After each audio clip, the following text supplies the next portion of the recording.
Hi, I'm Jake Everts. Today I'm going to teach you an English class that's very important, but we don't get this class very often in school. Today we're going to be talking about the adjectives representing countries. Now, in Mandarin Chinese, we do this very simply. If I want to say an American thing in Chinese, I would just put the on the end, like 美国的. But actually in English, it's a little bit more complicated than that. For example, we have many different forms and endings that we can put on the end of nouns to turn them into adjectives for countries. Today, we'll be talking about 197 countries that are part of the UN recognized countries, and we're going to be showing you 4 different categories that these nouns can be put into to turn them into adjectives. It's not as hard as you think. There's a pattern. Let's start out with the first group. The first group here is represented by AN and IAN. Now, this is a huge group of adjectives. 63% of the countries in the world use this kind of ending.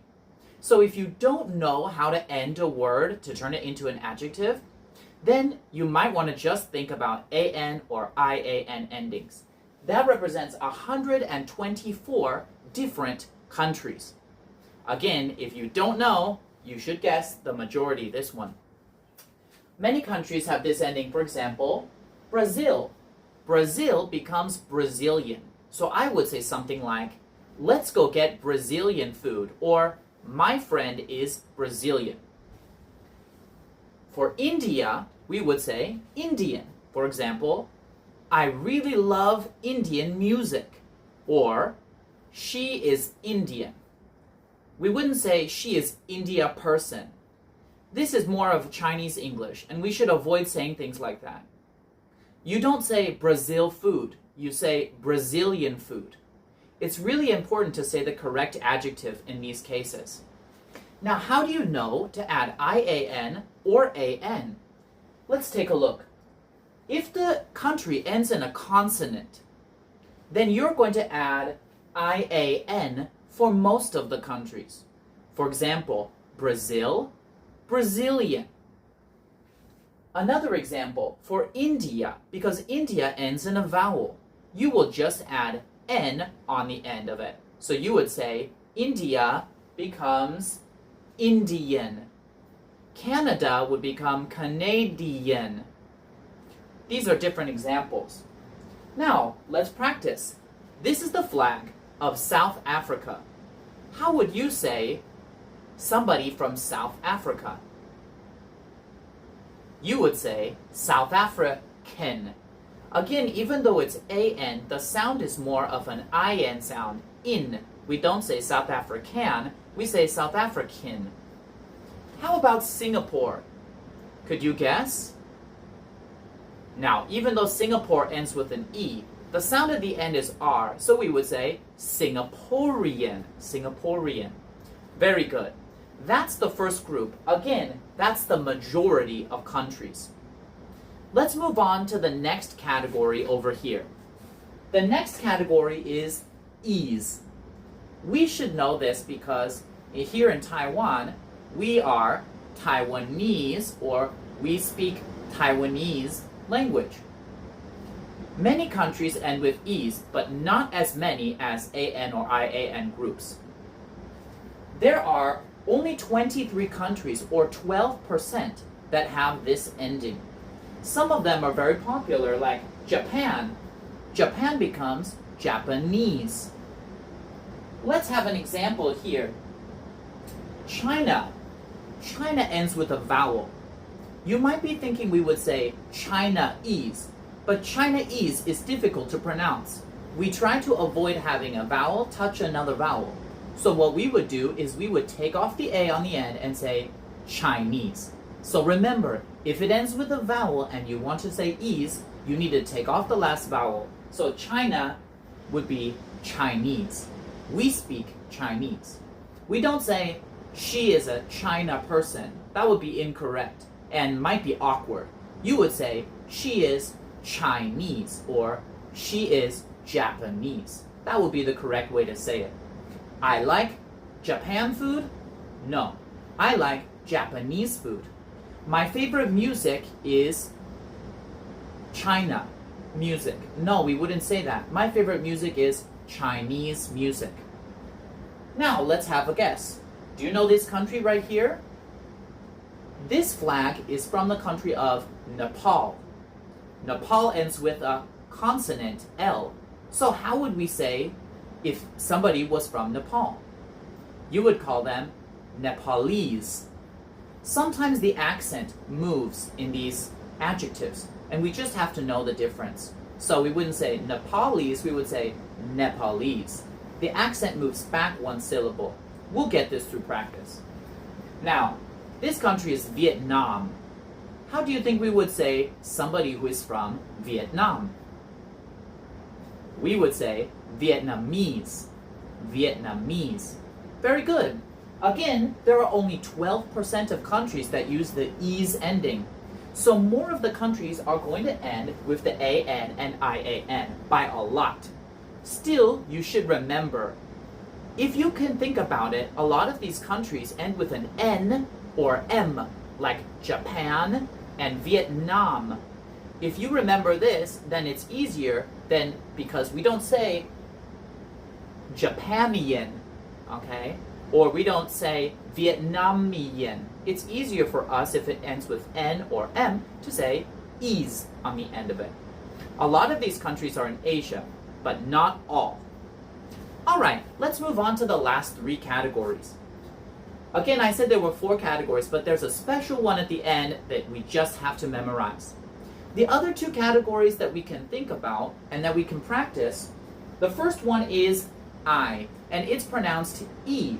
So for example, in Iraq, we don't say Iraqian food, we say Iraqi. Or Pakistan, we say Pakistani. A good rule of thumb is most of these countries are in the Middle East, and they will end, a lot of them, with stan.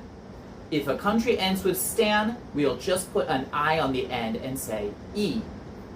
Let's practice one, for example. Do you know this flag? This flag is from the country Israel.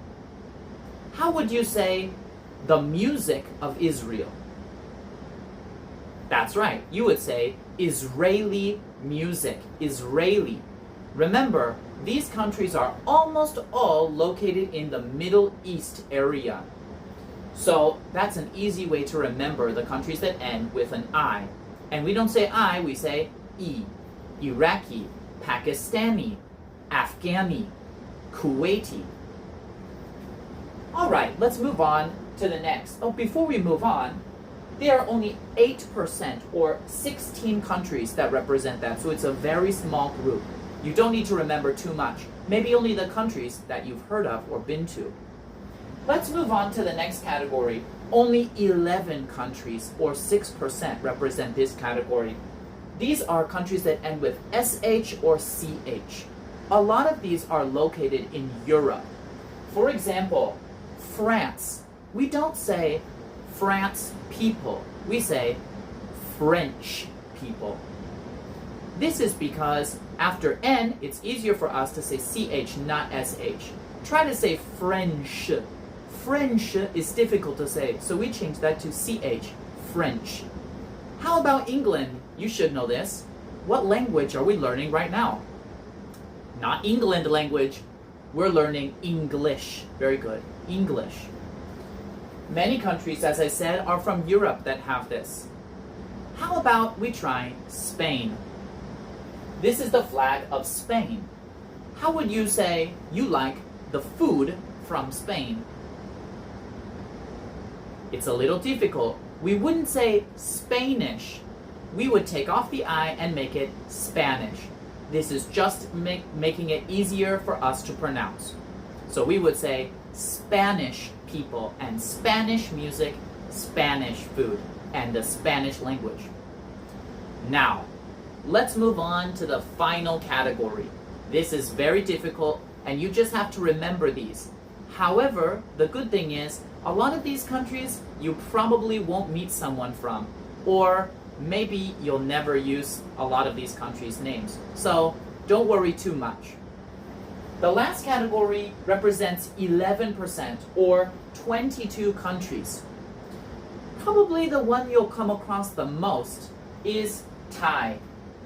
If you are from Thailand, we don't say Thailandese food. We just say Thai food, Thai people, Thai music, Thai dance, Thai language.